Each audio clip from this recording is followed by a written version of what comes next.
Subscribe to our channel by clicking the subscribe button. Click the bell button and enjoy the latest uploads from our channel. Question number 3. What were the limitations of Newland's law of octaves? हमें Newland का जो law है Octave का, उसकी limitations बतानी है, drawbacks बतानी है. तो कुछ लिमिटेशंस हैं.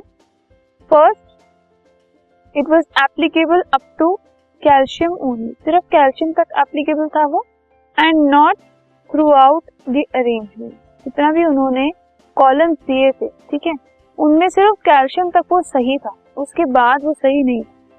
The elements that lied after calcium had no resistance to the properties of the elements above them. ठीक है, जो भी एलिमेंट्स कैल्शियम से पहले थे वो तो ठीक थे, लेकिन कैल्शियम के बाद जो एलिमेंट्स थे उनकी जो प्रॉपर्टीज थी वो किसी के साथ कोऑर्डिनेशन में नहीं थी. तो जैसे हम कह रहे थे कि वो 8 एलिमेंट जो है वो एक पीरियोडिक फंक्शन शो करता है प्रॉपर्टीज का. तो कैल्शियम तक तो वो वैलिड था, लेकिन उसके बाद जितने भी एलिमेंट्स थे वो इस रूल को फॉलो नहीं कर रहे.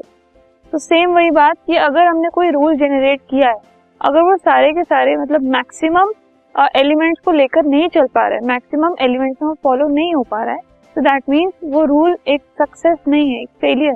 ठीक है, तो फर्स्ट जो ड्रॉबैक की जो लिमिटेशन थी वो ये थी कि कैल्शियम तक ही वो वैलिड है.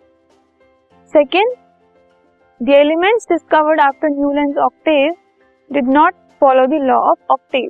ठीक है, जब न्यूलैंड के पास एलिमेंट्स डिस्कवर्ड थे तो उन्होंने ये रूल बनाया, उसमें वो कैल्शियम तक वैलिड था, लेकिन रूल बनने के बाद जब न्यू एलिमेंट्स डिस्कवर हुए तो वो उस रूल के अंदर फिट नहीं बैठे.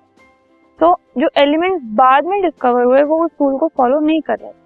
तो अगर हमने कोई रूल बनाया है, एक तो जो उस टाइम पर नोन एलिमेंट्स हैं वो उनको फॉलो करने चाहिए, और वो रूल ऐसा होना चाहिए, इतना फ्लेक्सिबल होना चाहिए कि अगर उसके बाद भी अगर कोई डिस्कवरी होती है, कोई इन्वेंशन होती है, कोई न्यू एलिमेंट्स नोन होते हैं, तो उससे भी हमें वो जो रूल है वो उसमें भी फॉलो करे.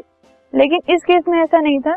न्यूलैंड ने जो रूल बनाया वो उसके भी एलिमेंट्स में कम्प्लीटली फॉलो नहीं हो रहा था, एंड उसके बाद जो एलिमेंट्स डिस्कवर हुए उसमें भी फॉलो नहीं हो पा रहा. The position of cobalt and निकल could not be explained which were placed in group of fluorine and chlorine having different properties. ठीक है, कोबाल्ट और निकल को फ्लोरीन और क्लोरीन के साथ रखा गया, लेकिन उनकी जो प्रॉपर्टीज थी उनसे मैच नहीं कर रही थी. तो ये क्यों हुआ, क्यों रखा उनको गलत ग्रुप में, ये भी एक्सप्लेन नहीं किया गया. और आयरन की जो पोजीशन है वो कोबाल्ट और निकल से दूर थी, जबकि वो कोबाल्ट और निकल की तरह बिहेव करता है, तो उनको उसके साथ रखना चाहिए था. ठीक है, लेकिन ऐसा नहीं हुआ, उनको अलग अलग रखा. तो इसका भी रीजन एक्सप्लेन नहीं किया था न्यूलैंड के रूल. ठीक है, तो these were a few limitations of Newlands law of Octave.